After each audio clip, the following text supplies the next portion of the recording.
Hello बच्चों, let's read out the question first. In Young's experiment, one slit is covered with blue filter and the other slit with a yellow filter. Then the interference pattern. So यहाँ पर देखिए, Young's double slit experiment में एक slit को cover किया जा रहा है ब्लू फिल्टर से और दूसरी स्लिट को कवर किया जा रहा है येलो फिल्टर से. सो हम बताना है कि इंटरफ्रेंस पैटर्न क्या बनेगा. तो चलिए देख लेते हैं हम इसको सॉल्यूशन से. But before of its let's talk about the key concept which we are going to use here for this question. So देखिए, यदि मैं यहाँ पर बात करूँ इंटरफ्रेंस पैटर्न के लिए कंडीशन की, ठीक है, because it is very important. So interference condition. So interference कब होता है? जब टू लाइट्स की एक दूसरे के साथ क्या हो जाए, कोहेरेंट हो जाए. when the two lights will be coherent. now coherent के लिए क्या situations required है, क्या conditions required है? wavelength should be same. ठीक है, जो भी दो लाइट्स है उनकी वेवलेंथ क्या होनी चाहिए? सेम होनी चाहिए. ये एक कंडीशन हो गई कोहेरेंट के लिए. और सेकंड कोहेरेंट की कंडीशन हो जाती है कांस्टेंट फेज डिफरेंस, जो कि बहुत ही इंपॉर्टेंट कंडीशन है.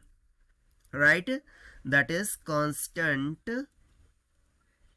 phase difference. ठीक है. सो यदि मुझे दो लाइट के बिटवीन में इंटरफ्रेंस कराना है, सो वो कोहेरेंट होने चाहिए. दोनों सोर्स ऑफ लाइट, उनकी वेवलेंथ सेम होनी चाहिए और उनके कांस्टेंट फेज डिफरेंस होना चाहिए, तो तभी वो इंटरफ्रेंस पैटर्न प्रोड्यूस कर सकेंगे. सो भाई इसी कॉन्सेप्ट को ना यहाँ पर हमें यूज करना है. सो यहाँ पर लेट सपोज कि यंग डबल स्लिट एक्सपेरिमेंट में इस तरीके से दो स्लिट्स है, राइट. इसको मैंने मान लिया S1 और इसको मैंने मान लिया स्लिट S2.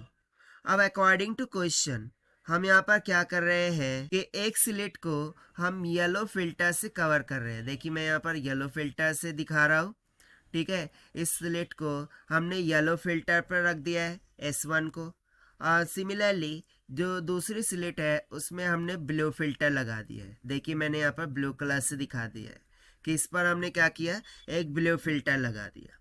अब बेसिकली जो दो लाइट्स होंगी उसमें तो सभी लाइट के कंपोनेंट होंगे, राइट.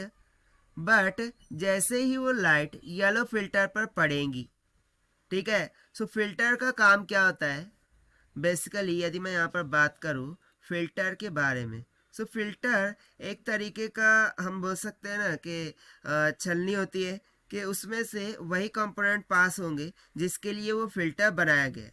अब यदि मैं फिल्टर को बना रहा हूँ सिर्फ येलो लाइट के लिए, सो उसमें से येलो लाइट ही पास होंगी और जो ब्लू लाइट है वो उसको पास होने नहीं देगा, ठीक है. सिमिलरली यदि मैं ब्लू लाइट के लिए फिल्टर बना रहा हूँ, सो ब्लू लाइट को ही पास करेगा, उसके अलावा जो येलो लाइट है उसको पास होने नहीं देगा, राइट है. सो देखिए इसीलिए मैंने यहाँ पर येलो फिल्टर से येलो लाइट को पास होते हुए दिखाया है और ब्लू फिल्टर से ब्लू लाइट को पास होते हुए दिखाया है. इतना क्लियर हो गया? ओके. ना इफ यू रिमेंबर दैट हमने यहाँ पर डिस्कस किया था कि वेवलेंथ सेम होनी चाहिए.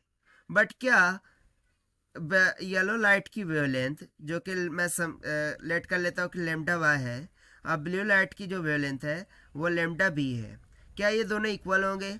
नहीं. यानी कि मैं यहाँ पर सिंपली बोल सकता हूँ कि wavelength of yellow light is not is equals to the wavelength of blue light. So देखिए ये एक कंडीशन यहाँ पर हमने डिफाइन कर दी, ठीक है. ये इतना क्लियर हो गया. नाउ सिमिलरली यदि मैं यहाँ पर देखूँ तो जैसे कि हमने फिल्टर लगा रखे हैं, यहाँ से सिर्फ येलो पास हो रही है, यहाँ पर सिर्फ ब्लू पास हो रही है. सो क्या उनके फेस डिफरेंस कांस्टेंट होंगे? नहीं. यानी कि सेकंड पॉइंट यहाँ से हमें मिल गया, no constant, no constant phase difference. उनके फेस डिफरेंस भी कांस्टेंट नहीं है.